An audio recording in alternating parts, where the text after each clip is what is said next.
Soldiers and comrades in arms will always stick out for each other no matter the odds.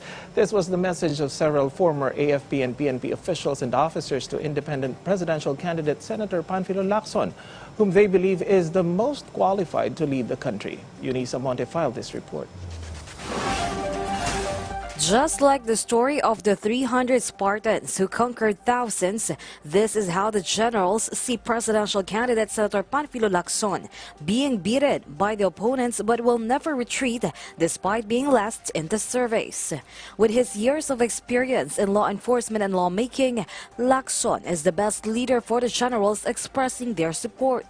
Pero bilang isang galing sa uniformed services, ang training po namin talaga, and all those people or members of the military and the police before, hindi namin iniiwan yung comrade namin kung sugatan siya o patay man siya. Kinukuha rin namin siya. For him, who has worked with Lacson for over 50 years in public service, the support is overwhelming for their former colleague in the AFP and PNP. Sa lahat na nakasama ko sa trabaho, he is the most dedicated officer na nakilala ko sa ating hanay. Yung integrity niya hindi matatawaran eh.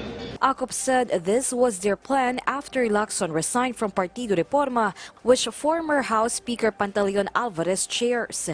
From these generals and uniformed men, more than 50 signatures were affixed to show their support for the independent candidate. They include former Defense Secretary Orly Mercado, former DICT Secretary Eliseo Rio, former DND Undersecretary Honorio Azcueta, Congressman Romeo Acop, and others.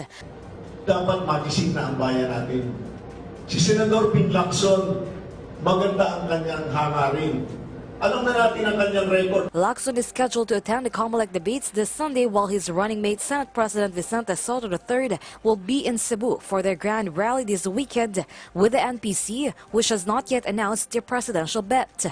But for the generals for Ping, even if their candidate is not getting more endorsements than the others, they will be ensured solid support behind the most qualified presidential candidate. Eunice Amonte for PTV Election